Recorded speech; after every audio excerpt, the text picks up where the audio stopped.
Ya, assalamualaikum warahmatullahi wabarakatuh. Gimana teman-teman kabarnya? Saya selalu ya untuk kita semua. Oke, untuk semua yang mungkin yang lagi panik, stres, bahkan udah mikir, udah mau nyerah karena utang pinjol yang numpuk, tenang, lu nggak sendirian ya. Banyak banget pertanyaan yang masuk ke gue. Isinya hampir sama. Gimana cara bebas dari pinjol? Gimana cara hapus data? Gimana caranya galbay? Di kali ini gue mau ngajak lu mikir jernih dan ngelurusin beberapa hal penting biar lu nggak makin terprosok. Oke, lu tahu nggak sih apa sih akar permasalahan dari semua kepanikan ini? Ya teror dan ancaman dari DC pinjol itu. Ya coba deh, ingat-ingat lagi. Lu panik nanya kapan DC datang ke rumah. Itu karena WhatsApp dan ancaman dari chat DC ancaman itu. Nah, lu takut disebar data. Itu karena ditelepon, lu mikir akan dicegat di jalanan. Terus SMS, email yang nakut-nakutin lu. Nah, intinya semua ketakutan itu dipicu sama komunikasi sampah dari penagih utang, dari desi-desi pinjol itu. Nah, celakanya, kepanikan lu ini dimanfaatin sama oknum-oknum yang pura-pura mau bantu. Mereka nawarin jasa hapus data, jasa backup, apalah, jasa joki, dan sebagainya. Dan janji manis ini bisa nyelesain masalah pinjol lu katanya. Padahal ujung-ujungnya cuma lu disuruh ganti nomor atau hapus WhatsApp. Lu harus rela bayar mahal buat sesuatu yang sebenarnya bisa lu lakuin sendiri. Bahkan gue pun udah sering banget nyampein hal yang sama. Bedanya, gue nggak minta bayaran. Kenapa mesti ganti nomor dan putus komunikasi itu penting? Jadi gini ya, gue selalu bilang, putuskan komunikasi dengan DC itu bukan berarti lu kabur dari utang. Lu punya KTP, lu punya alamat, kenapa harus kabur? Kita putus komunikasi itu tujuannya buat nyelamatin kewarasan pikiran lu. Lu nggak bakal bisa mikir jernih, apalagi kerja dan usaha. Kalau setiap hari diteror sama ancaman-ancaman busuk DC pinjol. Kalau pikiran lu tenang, lu bisa fokus cari rezeki. Kalau rezeki ada, kan bisa pelan-pelan bayar utang. Logisnya gitu.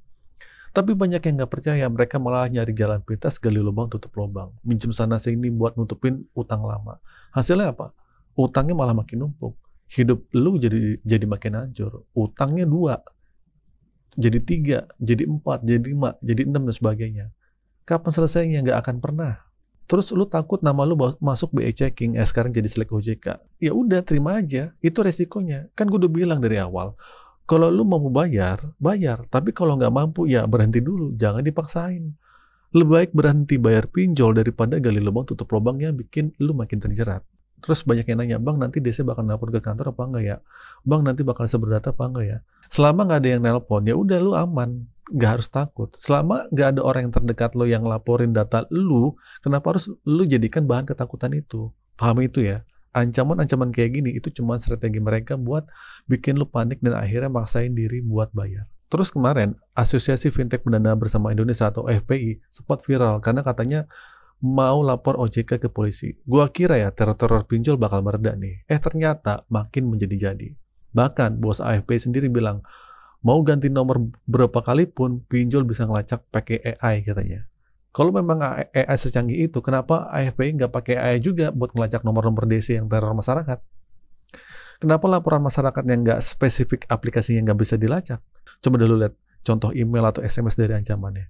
Ya, ada email yang ngaku-ngaku dari OJK, pakai logo AFPI, terus pakai logo OJK, bilang soal somasi wan prestasi, ancamannya mau pidana, bahkan bawa ke PATK lah gitulah.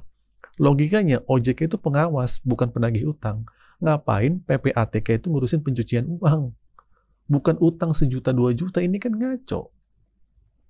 Terus ada SMS ancaman yang bahas keluarga, bilang kehancuran hidupmu akan tiba dan keluargamu brengsek lah atau gimana lah. Mereka nggak nyebutin kan aplikasi apa itu, nggak nyebutin utangnya berapa. Ini murni tindakan teror. Mulut sampah dari para desa itulah yang menyebabkan utama kenapa orang jadi ogah bayar.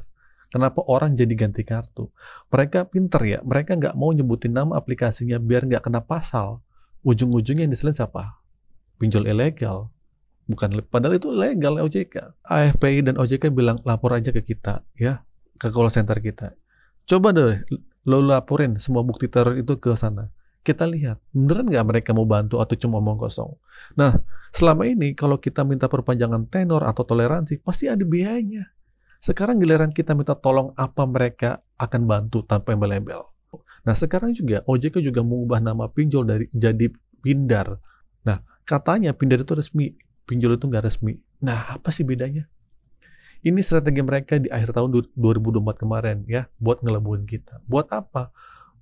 Mungkin buat mengakali keputusan Mahkamah Agung yang minta regulasi lebih jelas. Mereka mau menguji kelayakan calon peminjamnya, tapi kelayakan aplikasi itu sendiri nggak pernah diuji. Gimana pendapat lo sekalian?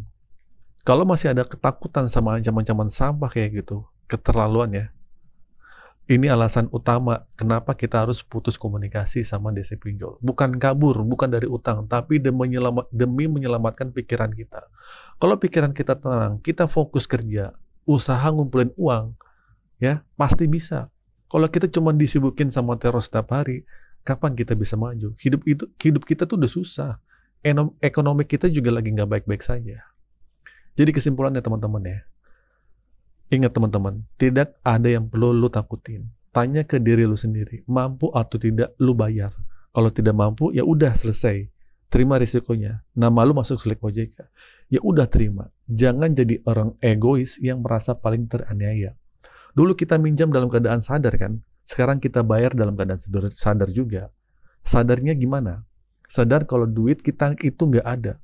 Jangan terus gali lubang tutup lubang. Lu itu nggak akan pernah selesai. Dan jangan sampai jual aset ataupun jangan. Berhenti sejenak, tenangin pikiran, dan fokus cari rezeki. Kalau lu setuju sama pemikiran gue, ketik kolom setuju ya. Oke, itu aja teman-teman video kali ini. Semoga video ini bermanfaat. Akhir kata dari saya, Assalamualaikum warahmatullahi wabarakatuh.